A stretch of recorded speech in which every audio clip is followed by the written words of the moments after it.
That importance was visible as we watched as you took to the voting booths to cast your ballots in droves last week to make your voice heard, undivided as a force, driving our mission forward to keep Illinois as a safe haven for all women.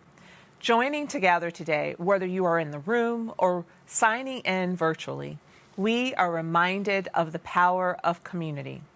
There is a special energy that emits in a room full of our CFW family and community. The warmth and resilience of our community are unparalleled, with our shared commitment to equity and justice as the through line that ties us all together. As we stand in community undivided, I know that we can and we will channel our power to topple the barriers erected to divide us. Today is a critical opportunity for women and girls, not only in the Chicago region, but across the globe, to assert our place in all rooms where decisions are made.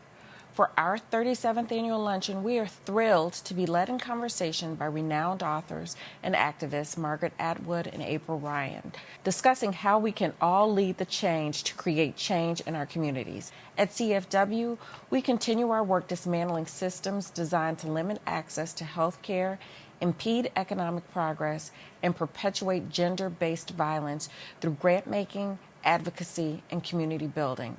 As you hear from CFW staff, grantees, and of course our keynote speakers, please keep this front of mind.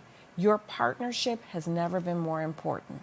This is your moment to stand tall beside CFW, undivided, with women and leaders of all gender identities, to be a force for change and to guarantee that every person has access to the health care and the equity they deserve. One of CFW's Welcome to Undivided, Power and Resistance.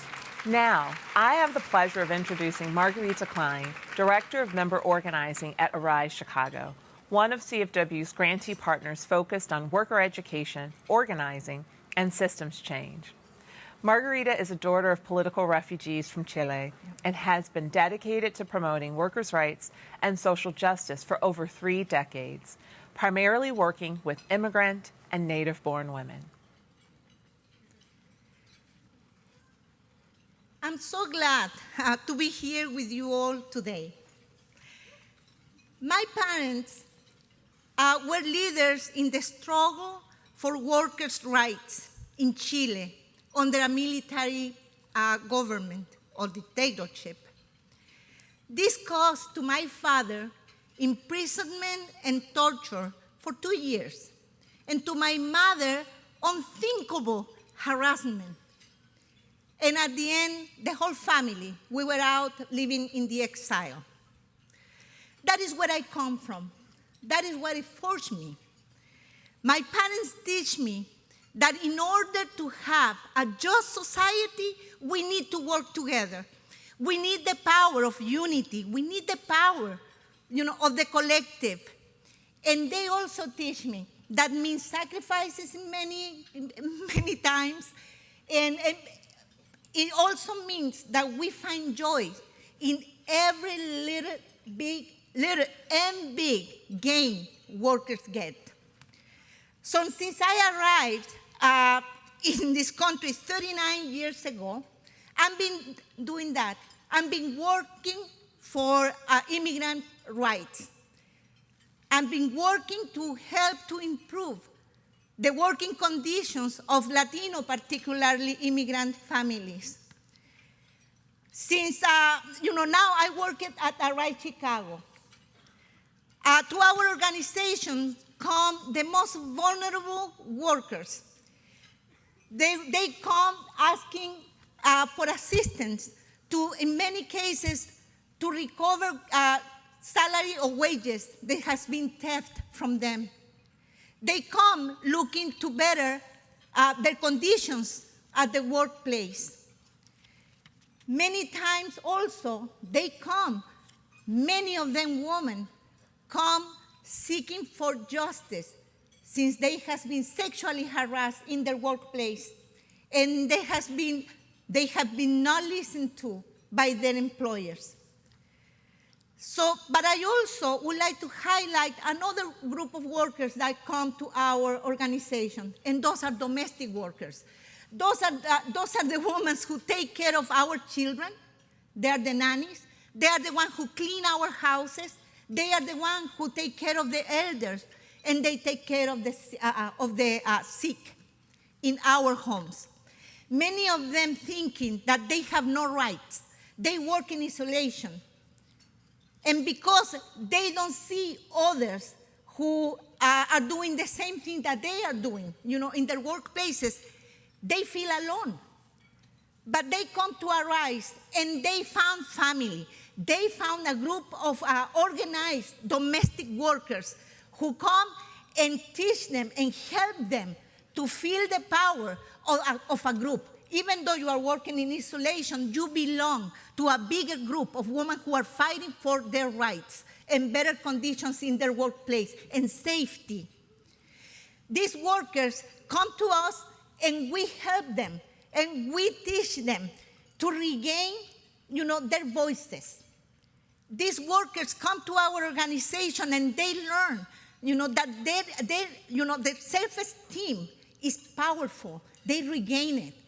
They are the ones who help others to understand their power.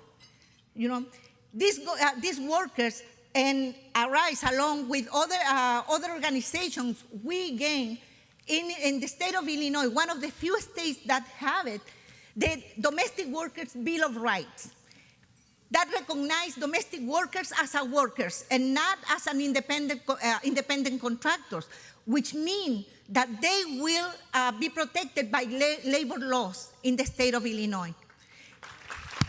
Yeah, that was a wonderful struggle. We also have a historic gain very recently.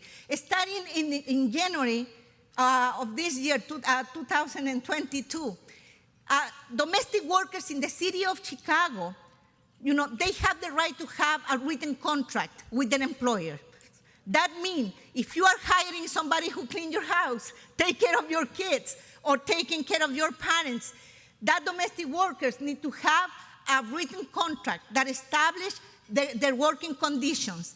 And those workers cannot make less than minimum wage in the city of Chicago, which is $15.40.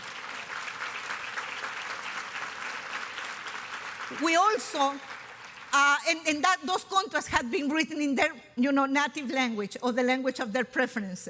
So, very important gains, for these workers. We also, these workers receive training on how to write their contract. We have other domestic workers who were trying to do that, to help others, how to negotiate those contracts with their employers. I really would like to highlight the story of one of our members, and she is Isabel Escobar. Isabel Escobar is one of our board members. Isabel is one of our most dear leaders. She was stolen $10,000 in her wages. That employer refused to pay her $10,000. She came to Arise. She was able to recover that. Not only that, she became one of our biggest leaders in the fight, for the Bill of Rights, the Domestic Bill of Rights. She was recognized by President Obama, for that fight. She said to us, doing what I do, it gave me protection. It made me feel that I belong, and I feel safe, and I feel secure. So that is what we are looking, doing with Arise, doing the work that we do.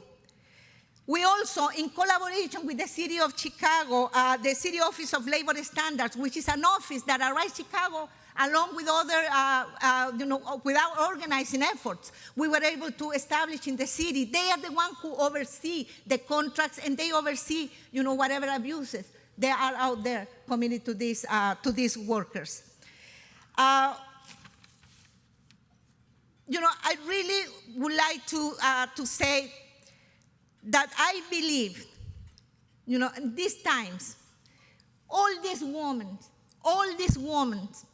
who come to our organization looking for justice in their workplace, They are what teach us what undivided power means. They are the one telling us, we go and confront our employers, which is not something easy to do. Confronting the employer, demanding justice is the hardest thing to do.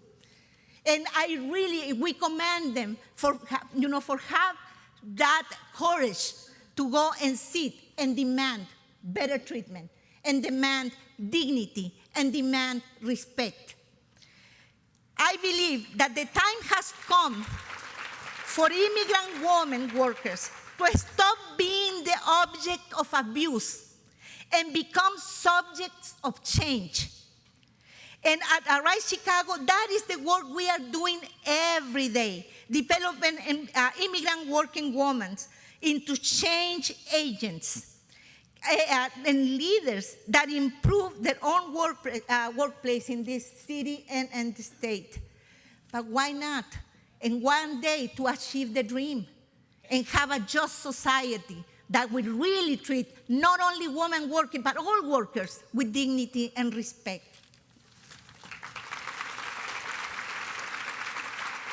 And now I invite all of us to view a couple of examples of what the undivided power of community means for some of Chicago Foundation for Women's fellow grantees. Thank you.